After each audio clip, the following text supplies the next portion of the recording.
Hello and welcome to the latest episode of the Celtic Transfer Special. It's Friday today, which means it's all about Celtic.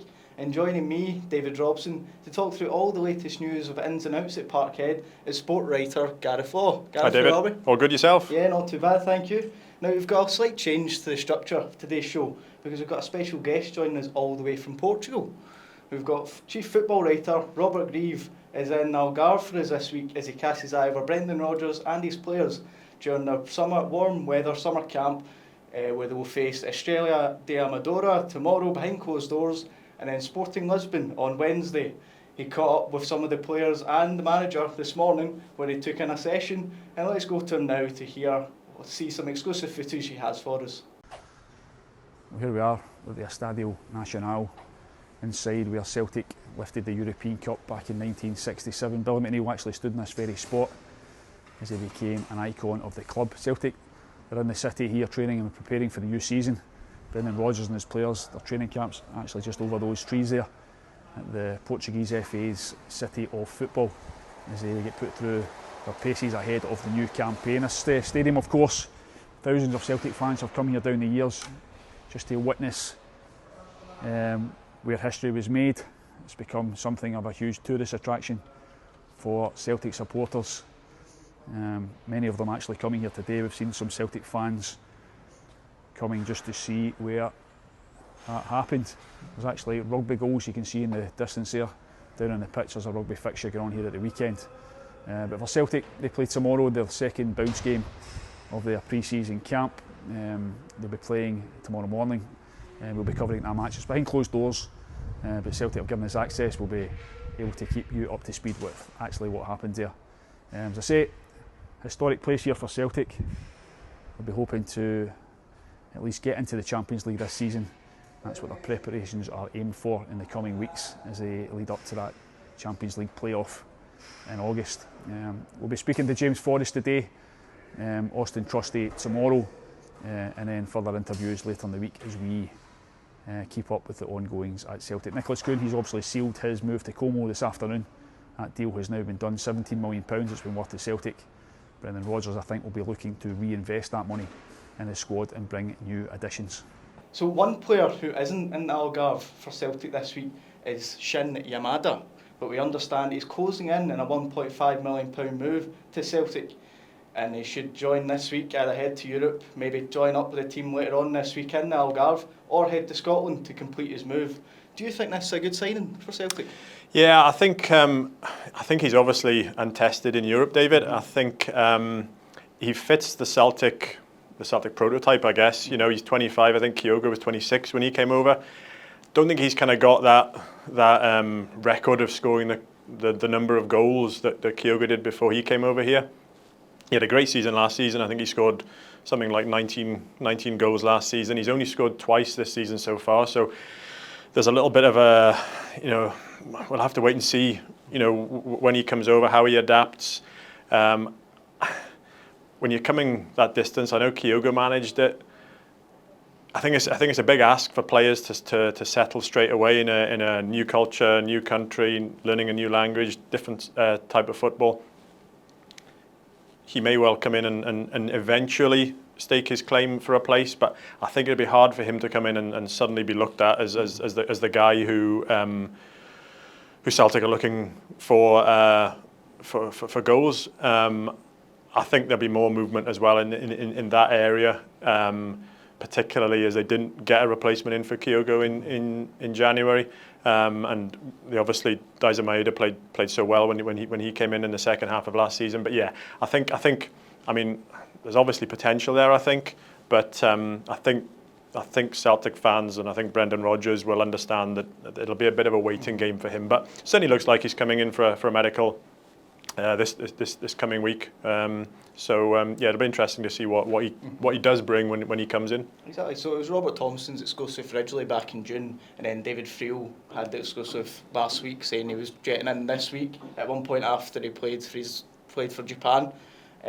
What do you think? I know you mentioned there about his 2 goals in J-League last year. Should that be a concern for Celtic fans, or should you just give him a bit of time to settle into the system? Yeah, I wouldn't expect a club like Celtic don't just bring in players based on one season. So you can only presume they've done a lot of due diligence on him. He wouldn't be playing for his country if he wasn't if he didn't have something about him. He's obviously going to be coming in full of confidence, you'd imagine, after getting his first caps. So, I mean, he's had that one great goal scoring season. You wouldn't expect him to be a one-season wonder, and Brendan Rodgers certainly wouldn't be bringing somebody in based on just one set of statistics even. So yeah, I think they will have done the full repertoire of research and as I say, due diligence into him before bringing him across to the other side of the world. Mm-hmm. And as you mentioned there, you know, they blessed out in a striker in January. Brendan Rodgers made it clear that he wanted another player in, he wanted another winger. He didn't get either, really. So, I mean, we look at him, he could come in, he might not start right away, but he's not the only striker Celtic are looking at. There's talk about Giuseppe Ambrosini, you know, Napoli and Italy under-21 international.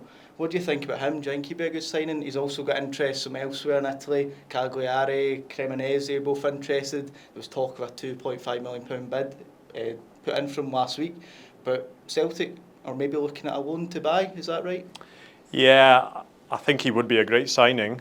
I have my doubts about whether it's going to happen, particularly when you know he's an Italian under-21 international.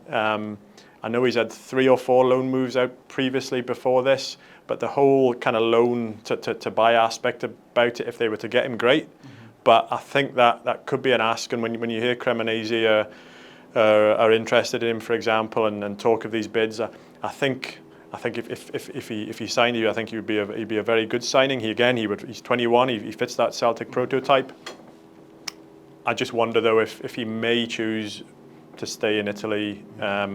You know, and like I say, he's capped under 21 level, and you want to maybe just stay there. Would be my feeling. But if he signed, I think he could turn out to be some signing for Celtic. Mm-hmm. I think. And obviously, we've got Yamada coming in. Perhaps Ambrosini comes in as well. But where does that leave Callum Osmond? I mean, I do think he's come in possibly not in the same way as Viljami Sinisalo, but I mean he was brought in as not quite a project, but you know he wasn't coming in for the immediate, and I do wonder whether he's coming in with a little bit more that maybe this won't be his season, but maybe next season could be his season.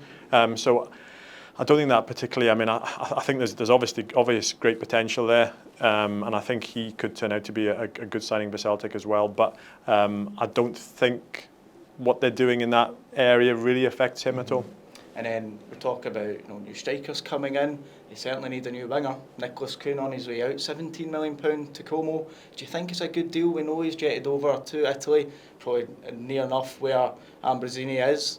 Would you think that it's a good deal for Celtic, £17 million for a player they signed for around £3 million? As you say, I mean, you can't beat that. Again, that's what Celtic have now made a reputation for doing. They bring them in for 2 or 3 million, and then they sell them on. They've done it pretty much every summer for the last 2, 3, 4 years. It was Matt O'Reilly last summer. What they also do as well, you can bet your bottom dollar that it'll be if it's 17 million now, there'll be a sell on for a percentage of any profits that Como make after it could potentially rise to 20. It could, yeah. I mean, it is exactly, yeah, and it will only be on the profit that they make. So obviously, the likes of Matt O'Reilly, if he was to leave Brighton right now with the figures being talked about, they might not get any sell on there because there's no profit. But yeah, I mean, it's what Celtic do so well.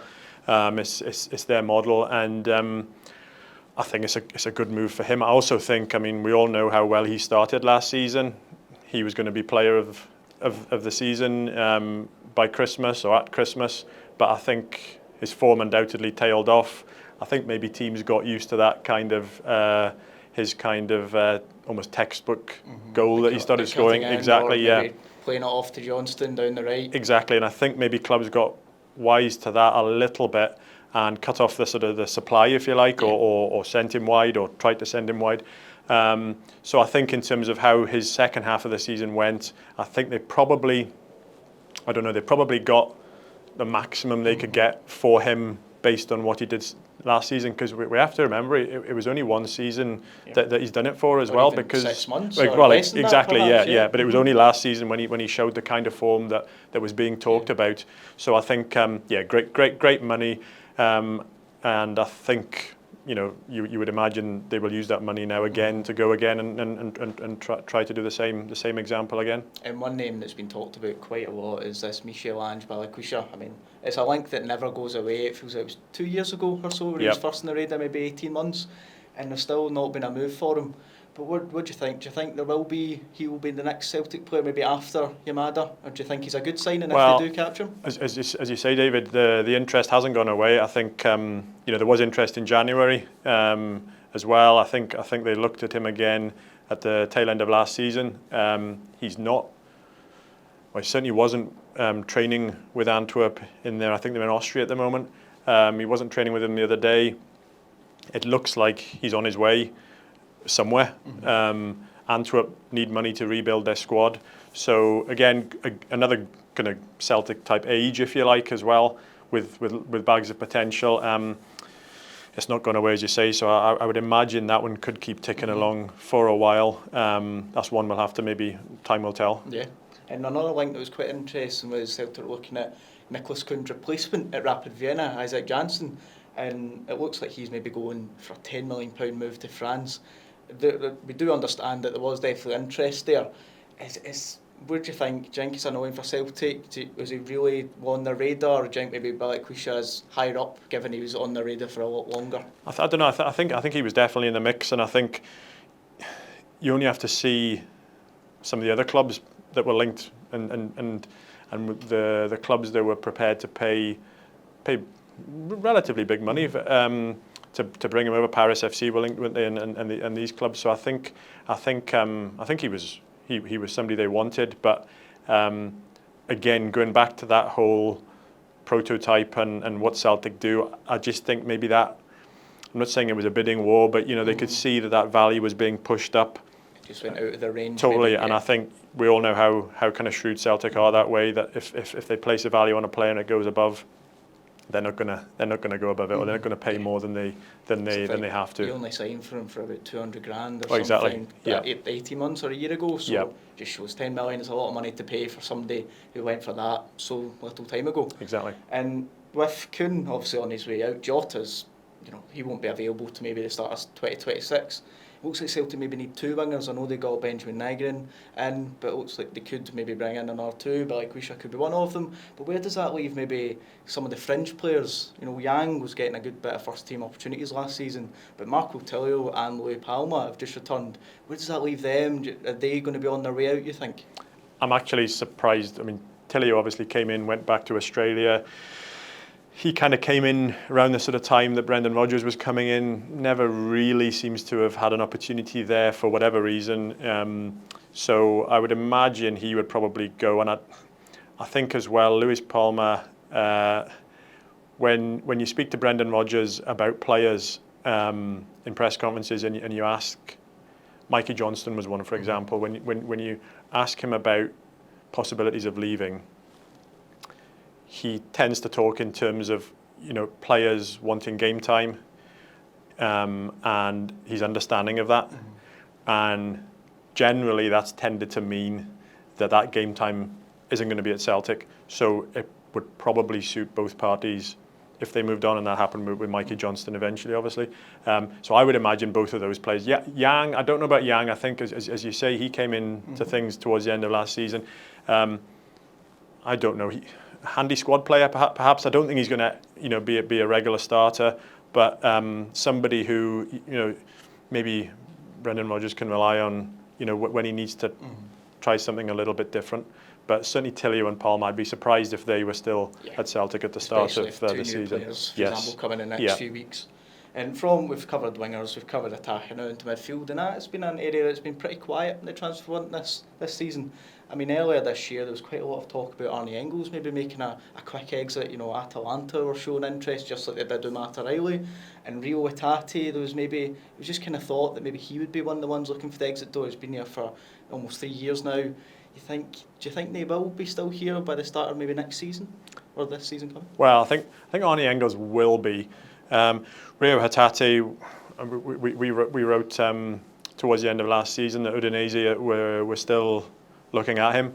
I think his injury maybe towards the end of last season possibly stunted things there a little bit, but I think there is genuine interest there. I think he's maintained that level, and Celtic do look a different team when he's not playing now. Just look at the Scottish Cup final, for example. Exactly. So I think there's definitely a value on him in the Celtic team, and there'll be a value that Celtic will place on him.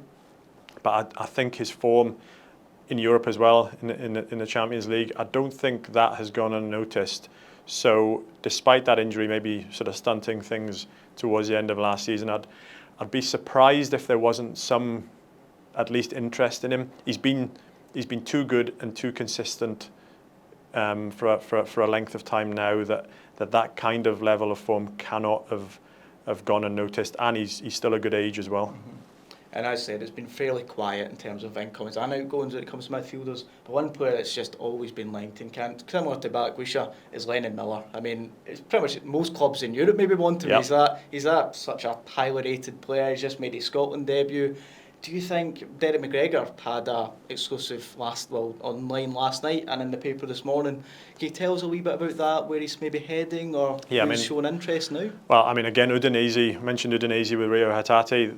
Udinese have long had that interest, but Derek's story today is that Como have now joined the race. They're signing another one. Exactly, they've got their eyes on Scotland right now. Starfelt as well. Exactly. So they obviously they've got a good appreciation of what's going on here. His dad Lee mentioned a few weeks ago that despite there having been interest in Scotland from him, that it seemed that his preference was to go and follow the likes of Lewis Ferguson and Scott McTominay and Billy Gilmore and go abroad. So I wasn't surprised to see that. I was at Motherwell's press conference yesterday, and there's clearly interest is hotting up in him now. I think they see it as inevitable that he won't be there this season. I think they'd be more surprised if he was there this season. Albeit they've announced this morning that there's a leadership group at Motherwell now which has been formed, and he's part of it. So I think he will play tomorrow against Clyde, or certainly be involved against Clyde. Thereafter, we all know how quickly things move in football, David, and I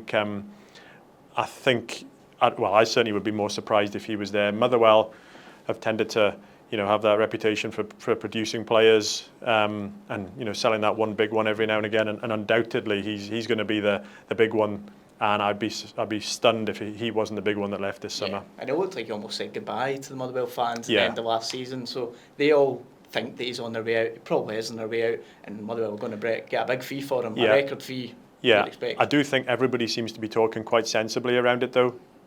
The Motherwell manager, the Motherwell as a club, I think. I think even his dad was kind of talking quite sensibly as well. So I think everybody's being kind of quite grown up about it. There's no fears of a transfer request being put in or anything like that. I think as was said yesterday, while he's there, they'll be happy. But when he goes, I think everybody will deal with it, and everybody will be happy, with the outcome all round. Yeah. And as you probably realise, making our way from attack all the way back to defence, and now we're on to that. And it's been a couple of movements so far. The biggest deal of the window has to be Kieran Tierney coming back. We've got Hayato Inamura coming as well. Bit of a surprising comment made by Brendan Rodgers before his debut, saying that he doesn't think he's part of the first team plans. And then he seemed to be a bit surprised by his performance against Cork. Do you think he will fight his way into Rodgers' plans, or do you think he'll stick by his guns and think, let's get him out on a loan, maybe somewhere else in Scotland, like Kwon, for example? Yeah, well, I think Brendan Rodgers, he always talks about how Liam Scales was his kind of surprise, if you like, in how well he adapted. We all thought Liam Scales was heading for the exit door when Brendan Rodgers came in. So I don't think he's a manager who says things like that and then not so much goes back on his word, but he's willing to have his mind changed by players. And I think Inamura against Cork. It's only won 45 minutes against Cork, obviously, but if Brendan Rodgers has got this unbelievable reputation for developing players, and with that you have to have some patience, and I think he's obviously going to try him in some more of these pre-season games. We'll get a better feel possibly to see exactly, Wednesday. or Wednesday against, I mean, Sporting Lisbon on Wednesday. That'll be a big test. Yes, exactly. So I think there's obviously a lot more to come from him and a lot more for him to show before he's pitching him in as a first choice centre half. But I think signs are good from that point of view. I think, and he could turn out to be another one of these shrewd signings that Celtic get their hands on. I'm sure Rodgers will be hoping so. Yep. Another player is Stephen Welsh. I mean, he's always been just in amongst the team. He's never managed to get himself in a regular starting spot. He was given the captain's armband in the second half against Queen's Park, and obviously spent the second half of last season on at Mechelen in Belgium. Do you think he's going to be looking for the exit door this summer, or Celtic will want to just offload him after so many years of struggling to break in? I think, I mean, he's 25 now, Stephen, and you know, you very quickly become, or you certainly very quickly become not that young player with potential. We saw that with the likes, I guess, of Robbie McCrory, and he was a goalkeeper, Robbie McCrory at Rangers. You know, he had to get out to get game time, and all of a sudden he's in his mid to late 20s. You know, and you think, where's that time gone? Into Scotland squad, yeah, for example. exactly. I think, I mean, I remember covering Celtic's pre-season games 12 months ago. Stephen Welsh was captain. I think it was against Queen's Park or Ayr. He's a dependable defender, somebody who Rodgers clearly kind of can rely on, if you like. But you just wonder for him now whether the time has come. He's had a particularly, you know what it's like. You speak to footballers who have been in his position before. They go and have a proper year out playing on loan, and the penny kind of drops about what playing every week can do for you. You know, waking up on a Saturday morning almost like knowing you're going to play, and having a week's training, knowing you're getting a game at the end of the week. So, yeah, I mean, he's 25 now. You would imagine for his sake, I mean, it depends what he wants from his career, but you would imagine if he wants to play games and he wants to go out and get experience, and he wants to fulfil his potential, I guess, because he's never really had that regular run in the Celtic team to sort of to try and fulfil his potential. So I think, I wouldn't be surprised if he was still here when the window closes, but I would certainly be understanding of his situation if he left. And do you see Celtic bringing in another centre back? They spent big money on Robson Trusty last year. He played well, but maybe not to the standard of maybe £6 million player that fans expected. Do you see them bringing in another player? There was talk about this Etienne Nuit from Le Havre, but he also has interest from Besiktas, among other clubs. Is he someone that could maybe come in, or anybody else? Or? It might well depend on Inamura. I mean, we still have 5-6 weeks before the window closes. So when everybody's fit, I guess he's got Trusty, he's got Carter Vickers, and he's got Scales. Inamura, throw that option into the mix as well now. Options now. No, he's not. But again, it as we said earlier, it depends whether he sees Inamura as somebody he's going to consider for selection this season. Stephen Welsh as well, I guess, has to go in there. So no, I think that might depend on Inamura. And just finally, obviously, right back and goalkeeper isn't an issue for Celtic now. They've got Alistair Johnston and Anthony Ralston right back. They've also brought their 2 new keepers last summer, so that's fine now. But the only other position that maybe needs strengthening, or perhaps does need strengthening, is left back. Brought Kieran Tierney in, the biggest move of the window, but then Greg Taylor leaves, Jeffrey Schlupp leaves as well, he ends his own spell. There's been talk about this Tyrell Malacia from Man United. Apparently they are happy to let him go for £3 million. Do you think he's a realistic target, or is there anyone else that... I mean, there must be somebody coming in, but do you think he's someone that you could realistically look at? I mean, when you see some of the eye-watering wages that are being paid down there, you would possibly have to take a wage cut to come. Being on £70,000 to £80,000 a week. Yeah, and obviously that would rule Celtic out straight away. So I guess that's one for his agents. But I mean, I could understand Greg Taylor's situation. Numerous times we were at Celtic press conferences last season, and we'd ask Brendan Rodgers about Greg Taylor, and he was at pains to say that he wanted to keep him. There was one press conference where he effectively said the club is big enough for the both of them, that there's going to be enough games across the course of a season, and enough big games where he said, you know, we can satisfy both of their demands to play. You've also got Kieran Tierney's injury history, where, you know, he'll be looking to get a regular run of games without getting injured. So there might have been scope there for the two of them, but I could understand Greg Taylor wanting to get it to try something different as well, which he's found in Greece. Jeffrey Schlupp was a sort of, I guess he served a purpose there last year when Brendan Rodgers was needing a backup to Greg Taylor. But I think he again, in terms of his career, in terms of his age, didn't really fit with the sort of long-term Celtic planning process. So, and if the problem they had, as Greg Taylor proved, you know, with Kieran Tierney there, you would imagine on his day, if he's fit, and if he's playing, as we all know he can, then he's going to be more or less the first pick. So it's going to be interesting to see who he brings in, because that person's going to have to be somebody who's comfortable, I guess, with the situation, and is coming in almost a bit like a reserve goalkeeper, knowing that they might not get much opportunity, but an injury to Tierney, precisely, you need someone that can step up to be the quality. Yeah, or if Brendan Rodgers feels he's got to manage Tierney a little bit more, you know, and he has to sort of rotate things a little bit. So that one's going to be fascinating. Whoever comes in is going to be a fascinating. It's going to be fascinating to hear from them, because it's how they accept that role. I think that's going to be interesting. Yeah, and hopefully we'll have a bit more further news and updates regarding that and the rest of the transfer news. Yamada should be announced the next few days. He might join in Portugal, might not, and then it'll be up to then who will be the seventh signing and onwards. Thanks very much for joining us for the Globalistic Transfer Special. On Tuesday we'll go look at Rangers and stay up to date with all the latest news and transfer gossips and rumours at the Scottish Sun. Thank you very much.